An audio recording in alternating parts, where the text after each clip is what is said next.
ये स्टूडेंट्स, आज हम पढ़ने वाले हैं कक्षा 11 का पाठ 9 भारत माता, जिनके लेखक हैं पंडित जवाहरलाल नेहरू जी। ये स्टूडेंट्स, तो स्टार्ट करते हैं आज का पाठ। पहली लाइन है, अक्सर जब मैं एक जलसे से दूसरे जलसे में जाता होता और इस तरह चक्कर काटता रहता होता था, तो इन जलसों में मैं अपने सुनने वालों से अपने इस हिंदुस्तान या भारत की चर्चा करता।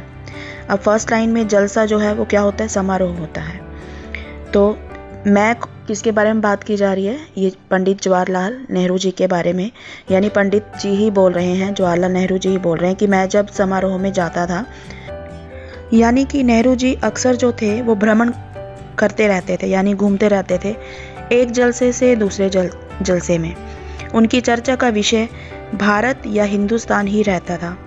उन्हें महसूस हुआ कि जो शहर में रहने वाले लोग थे वो अधिक सयाने थे, समझदार थे। वे भारत या हिंदुस्तान के विषय में सुनना पसंद नहीं करते थे। उनको किसी दूसरे तरफ की खुराक की आवश्यकता थी। खुराक यानी एक ऐसी चीज़ की आवश्यकता थी, यानी कि उनको ये लगने लगा था कि हम कुछ लोग ही, यानी हम कुछ नेता लोग ही भारत को आज़ाद नहीं करवा सकते, हमें और लोगों की भी ज़रूरत है, उनकी नीड है। भारत के बारे में केवल किसान ही थे जिनको वो समझा सकते थे, जो गांवों में बसते थे। तो उन्होंने क्या किया, समारोहों में किसानों को संबोधित करना स्टार्ट किया, उनको बताना स्टार्ट किया कि पूरा देश जिसकी आज़ादी के लिए हम प्रयत्न कर रहे हैं वह एक ही है। इसका एक हिस्सा दूसरे हिस्से से अलग होते हुए भी हिंदुस्तान जो है वो एक ही है। नेहरू जी को भारत के उत्तर पश्चिम और पूर्व दक्षिण में सभी किसानों को की एक जैसी ही तकलीफ़ें महसूस होती थी, जैसे कि गरीबी, कर्जदारी, पूंजीपतियों के शिकंजे, जमींदारों व महाजनों के कड़े लगान व सूद।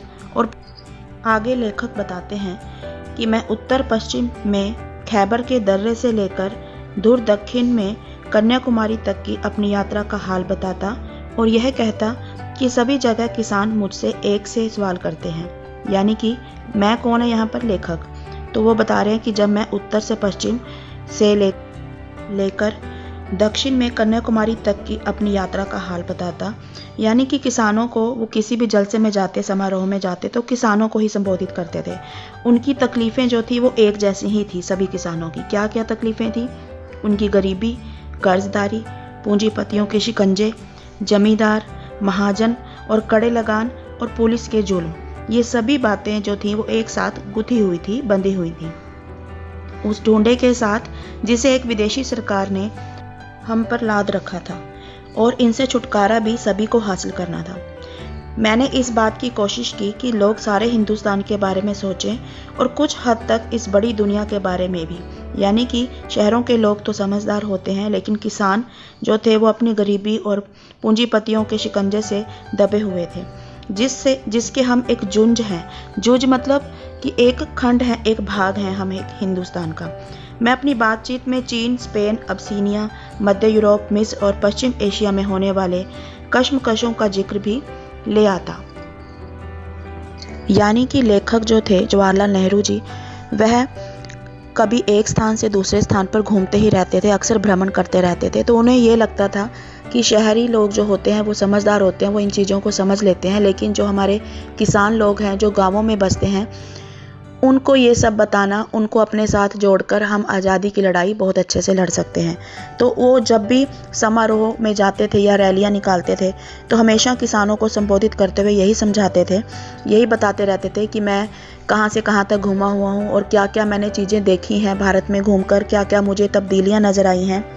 तो जो नेक्स्ट लाइन है वो यही है, मैं उन्हें सोवियत यूनियन में होने वाली अचरज भरी तब्दीलियाँ क्या होता है, परिवर्तन, बदलाव का हाल भी बताता और कहता कि अमेरिका ने कैसे तरक्की की है।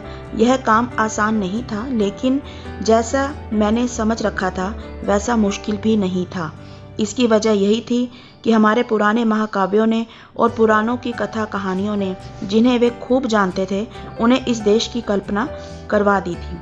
और हमेशा कुछ लोग ऐसे मिल जाते थे जिन्होंने हमारे बड़े बड़े तीर्थों की यात्रा कर रखी थी, जो हिंदुस्तान के चारों कोनों पर है। मतलब कि 1930 के बाद हमारे देश में आर्थिक तंगी पैदा हो गई थी। नेहरू जी जब उन्हें जलसों में दूसरे देशों के न्याय के बारे में बताते थे तो वे समझ जाते थे कि हमारे साथ विदेशियों ने कितने जुल्म किए। कभी कभी नेहरू जी का स्वागत भारत माता की जय के नारे से करते थे। कौन? किसान लोग। नेहरू जी पूछते थे उनसे कि भारत माता कौन है, परंतु इस प्रश्न को सुनकर वहाँ वे बहुत हैरान हो जाते थे, आश्चर्य में पड़ जाते थे और नेहरू जी को देखने लगते थे। एक मोटे ताजे किसान ने हिम्मत जुटाकर उत्तर दिया कि भारत माता से उनका मतलब यानी धरती माता से है।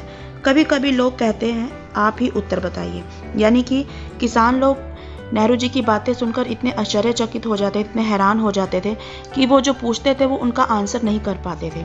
तो किसी एक हट्टे कट्टे जाट ने उत्तर देने की हिम्मत जुटाई नेहरू जी को और उन्होंने उसको बताया कि भारत माता जो है वो धरती माता से है। फिर नेहरू जी उन्हें बताते कि हिंदुस्तान वह सब कुछ है जिसे उन्होंने समझ रखा है, लेकिन वह इससे भी बहुत ज़्यादा है। हिंदुस्तान के नदी, पहाड़, जंगल, खेत, हिंदुस्तान के सभी लोग जो सारे देशों में फैले हुए हैं, भारत माता दरअसल यही करोड़ों लोग हैं। भारत माता की जय से मतलब हुआ इन लोगों की जय, यानी हम सब लोगों की जय। नेहरू जी सभी को समझाते हुए कि तुम इस भारत माता के अंश हो, एक तरह से तुम ही भारत माता हो। वे यह सब सुनकर प्रसन्न हो जाते थे। वो किसान लोग उनकी नेहरू जी की बातें सुनकर बहुत ही प्रसन्नता से भर जाते थे।